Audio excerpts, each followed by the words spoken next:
Ya, tahun 2023 ekonomi global masih akan diliputi oleh ketidakpastian. Seperti apa sebenarnya PT Freeport Indonesia ini menjawab tantangan dan proyeksi di tahun depan? Langsung saja kami hadirkan secara eksklusif untuk Anda di studio CNBC Indonesia, Presiden Direktur PT Freeport Indonesia, Bapak Tony Wenas. Pak Tony, thank you banget sudah hadir ke studio CNBC Indonesia. Terima kasih sama-sama sudah diundang ke sini. Apa kabar Pak? Sehat Baik, Pak? sehat, puji Tuhan, alhamdulillah. Oke, ini menarik sebenarnya kalau tadi kita kan sudah dijabarkan di informasi awal tentang apa-apa saja planningnya. Mungkin kita awali terlebih dahulu dengan kinerja secara keseluruhan ya dari sisi industri pertambangan Indonesia. Apakah bisa disebut sudah on the track nih di tengah kondisi pemulihan ekonomi usai pukulan yang cukup berat di masa COVID-19? Jadi kalau dilihat memang industri pertambangan Indonesia kita bisa lihatlah salah satu resilience Indonesia menghadapi krisis atau resesi yang sudah di depan mata ini juga adalah berkat sektor sumber daya alam. Betul. Antara lain termasuk juga sektor pertambangan yang begitu dominan ya. Apakah itu pertambangan nikel dengan hilirisasinya, kemudian batu bara seperti kita tahu sekarang batu bara harganya meroket ya. $300-400 dan juga komoditas lainnya harga tembaga juga cukup menaik walaupun belakangan ini agak terkoreksi dan demikian juga mineral-mineral lainnya termasuk timah. Kita lihat kalau di angka-angka yang dihasilkan dari perusahaan-perusahaan tambang ini quarter yang terakhir ini kan kita lihat pelonjakan yang sangat tinggi lah. Perusahaan-perusahaan tambang mencapai profit yang hampir semua perusahaan mineral dan batu bara mengalami lonjakan keuntungan. Dan ini menunjukkan bahwa memang ini sudah on the right track. Apalagi dibantu dengan program hilirisasi yang disuarakan terus oleh pemerintah. Yang membuat kalau Pak Menteri Investasi dan Pak Presiden berapa kali melihat bahwa ini sebelum dilakukan hilirisasi produk nikel itu nilai ekspornya hanya sekian miliar dolar. Sekarang setelah dilakukan hilirisasi udah berlipat ganda menjadi 7-10 kali lipat nilai ekspornya. Dan ini kalau ditanyakan lagi menjawab pertanyaan yang tadi adalah bahwa we are on the right track already. Sekarang bagaimana tinggal kita berusaha untuk mempertahankan kinerja dan tata cara yang sudah kita lakukan ini supaya terjadi konsistensi untuk tahun depan. Seperti kita tahu bahwa tahun depan diperkirakan akan quote unquote gelap. Tapi Pak Presiden dan kami juga pelaku usaha juga yakin bahwa titik terangnya ini adalah ada di Indonesia. Apalagi barusan juga kita dengar tadi ya bahwa Pak Jokowi melarang ekspor bauksit gitu ya. Berarti nilai optimisme sebenarnya untuk beberapa produk-produk mineral tambang di dalam negeri cukup besar sebenarnya ya Pak Tony ya. Ya, jadi kalau dilihat dari cadangan yang ada di Indonesia ini kita kan the big player untuk nikel, untuk tembaga, untuk bauksit, untuk batu bara, we are the big player dan juga untuk beberapa mineral lainnya. Dan ini keuntungan yang kita miliki ini perlu di-capitalize. Maksudnya dijadikan sebagai suatu modal utama dalam rangka untuk mencapai pertumbuhan ekonomi yang diharapkan. Dalam keadaan tahun depan diperkirakan akan suram ekonomi dunia, tapi ini adalah modal kuat kita di samping juga tentu CPO dan lainnya. Untuk menjadi modal untuk kita bisa mempertahankan pertumbuhan ekonomi kita dan menjaga inflasi kita. Untuk menjaga modal tersebut atau menjadi modal tersebut kita sudah masuk ke dalam optimalisasinya atau belum? Sudah cukup dimaksimalkan atau belum sejauh ini Pak? Jadi sekarang kan ini sebagian sudah berjalan, sebagian lagi sedang dalam proses. Contoh misalnya nikel, ada 2 perusahaan besar di Indonesia yang sudah go very downstream, ya, di Morowali dan di Weda Bay, di Maluku Utara, dan ini sudah kelihatan. Dan ada beberapa lagi yang masih in the process. Antara lain juga adalah tembaga kita.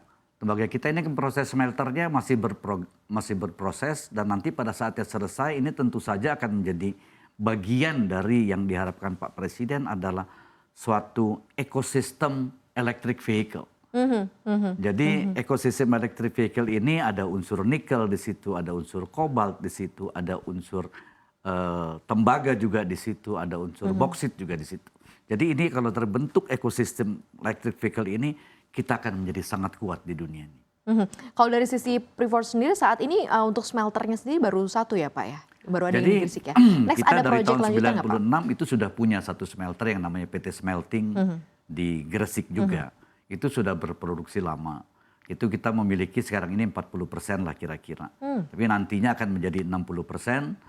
66% setelah ekspansinya selesai dan biaya ekspansi yang kita biaya itu akan dikonversi menjadi saham. Nah sekarang kita sedang bangun satu lagi kan di Gresik juga, di Manyar, di Gresik. Dan ini progresnya sekarang sudah per akhir November sudah 47,4%. Dan diharapkan akhir tahun ini 10 hari lagi itu bisa mencapai 50%. Dan di akhir 2023 ini physical construction, mechanical completion sudah selesai, tinggal kita commissioning sehingga di Mei 2024 sudah bisa mulai berproduksi. Oke, ini udah hitungannya minggu, bulan gitu ya. Mei 2024 sebagai salah satu puncak milestones-nya dari perencanaan dari PT Freeport Indonesia. Nah menarik sebenarnya kalau kita perdalam lagi soal hilirisasi begitu ya dari sisi kinerjanya. Sudah cukup optimalkah begitu? Apakah sudah cukup memaksimalkan potensi yang ada atau seperti apa nih Pak Tony? Jadi yang saya mau titik beratkan di sini adalah khusus untuk tembaga. Adalah bagaimana caranya. Karena ini kan akan ada paling tidak 2 smelter baru tembaga. Yaitu yang sedang dibangun oleh PT Freeport Indonesia dan satu lagi sedang dibangun oleh Aman Mineral. Dan ini apabila kami selesai dan mulai memproduksi katoda tembaga, mungkin ada tambahan sekitar 800.000 ton katoda tembaga. Nah ini kan sangat disayangkan kalau seandainya katoda tembaga tersebut harus diekspor. Jadi memang diharapkan industri yang lebih hilir lagi bisa muncul di Indonesia. Sehingga untuk bentuknya bisa akan seperti apa tuh Pak industri yang lebih hilir kabel, lagi Pak? industri lainnya dan ini langsung bisa digunakan kayak end user langsung bisa ya? end user dan ini diharapkan akan tumbuh karena begitu supply-nya ada di dalam negeri tentu akan menarik minat bagi investor di bidang yang lebih hilir lagi itu untuk menginvestasikan di Indonesia dengan bangun pabrik. Ada banyak lah turunan dari tembaga itu yang bisa dibangun di Indonesia dan tentu saja saya juga di Kadin bidang investasi bekerja sama dengan Kementerian Investasi berusaha untuk mempromot untuk investasi asing masuk ke Indonesia untuk produk yang lebih hilir lagi karena raw materialnya atau bahan baku untuk produksi itu sudah akan tersedia di Indonesia. Progres ke sana seperti apa Pak? Apalagi kan kita tahu sekarang semua proyek mengacunya kepada EBT ya, energi baru terbarukan yang mungkin akan butuh cukup besar nih ya. Mungkin produk-produk turunan dari tembaga. Anda memproyeksikan akan seperti apa nih Pak nanti dunianya khusus untuk tembaga di 2023 dan next. Jadi dari kalau sisi outlook dari tembaga supply dan memang demand-nya, kita Pak? nggak akan pernah tahu harganya akan berapa tahun depan. Tapi kalau dilihat dari demand-nya, tembaga ini di dunia dibutuhkan 70% dibutuhkan untuk menghantarkan listrik. Betul. Dan sekarang ini ada begitu banyak perusahaan, begitu banyak investor yang sedang membangun listrik yang dihasilkan dari energi baru dan energi terbarukan. Dan tentu saja ini membutuhkan tembaga banyak sekali. Sehingga kami confident bahwa tahun depan itu permintaan tembaga akan tetap baik, akan mungkin lebih baik lagi. Sementara supply-nya mungkin berada dalam level yang hampir sama. Dan tentu saja kalau kita pakai hukum supply demand, harapannya adalah kalau demand jauh lebih tinggi, supply-nya biasa saja, harganya akan naik. Apalagi Cina sudah mulai menggeliat kembali sekarang ini kan.